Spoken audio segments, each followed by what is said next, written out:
Hi guys, welcome to play sports Tamil channel. இன்னைக்கு என்ன பார்க்க போறோம் அப்படின்னா Delhi versus RCB match preview தான் பார்க்க போறோம். ஆர்சிபி இந்த சீசன்ல நல்லாவே பர்ஃபார்ம் பண்ணிட்டாங்க. ஆனா டெல்லி கேபிட்டல்ஸ் ஃபர்ஸ்ட் 2 மேட்ச் நல்லா பர்ஃபார்ம் பண்ணி அடுத்த 2 மேட்ச் ஒழுங்கா ஆடாம தோத்துப்பிட்டாங்க. டெல்லி கேபிட்டல்ஸ்ல டேவிட் மில்லர் மட்டும்தான் ஓரளவுக்கு நல்லா விளையாடுறாரு. வேற யாருமே அந்த அளவுக்கு ஒழுங்கா விளையாடல. நட்ராஜன் முன்ன மாதிரியே அதிகமா ஏக்கர் போடல, ஸ்லோ பவுன்ஸரும் போடுறாரு. டெத் ஓவர்ஸ்ல அதிகமா ஏக்கர் போட்டா நல்லா இருக்கும்.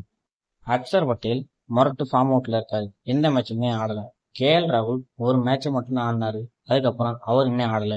ஆர்சிபி பிளேயர்ஸ் எல்லாருமே சம ஃபார்ம்ல இருக்காங்க. ஓப்பனர்ஸ் 2 பேருமே அவுட்டே ஆக முடியறாங்க. 2 பேருமே பவர் பிளேவை நல்லாவே யூஸ் பண்றாங்க. பட்டிகர் போன சீசன்ல இருந்தே ரொம்ப ஃபார்ம்ல இருக்காரு. அந்த டீமுக்கு 2 பெரிய துணியார்னா, ஒன்னு ஹேசிலுட், இன்னொன்னு டிம் டேவிட். 2 பேரும் தான் மலை மாதிரி நின்று அந்த டீமை காப்பாற்றிட்டு இருக்காங்க. வென்யூ சின்னசாமி ஸ்டேடியத்துல போட்டிருக்காங்க. ரன்ஸ் அதிகமாகவே வரும். டாஸ் வின் பண்ணா ஃபர்ஸ்ட் பவுலிங் தான் எடுக்கணும். மேட்ச் ப்ரெடிக்ஷன்: டிசியில ஒருத்தர் அவுட் ஆனாலே எல்லாரும் வரிசையா அவுட் ஆயிட்டு வராங்க. ஆனா ஆர்சிபில ஒருத்தர் அவுட் ஆனா இன்னொருத்தர் எடுத்து ஊத்துறாங்க. அதனால இந்த மேட்ச் ஆர்சிபி தான் வின் பண்ணுவாங்க. இந்த வீடியோவை ஐபிஎல் பார்க்குறவங்க ஃப்ரெண்ட்ஸ்க்கு ஷேர் பண்ணுங்க. ஸ்போர்ட்ஸ்ல என்ன டவுட்னாலும் உடனே கமெண்ட் செக்ஷன்ல கேளுங்க.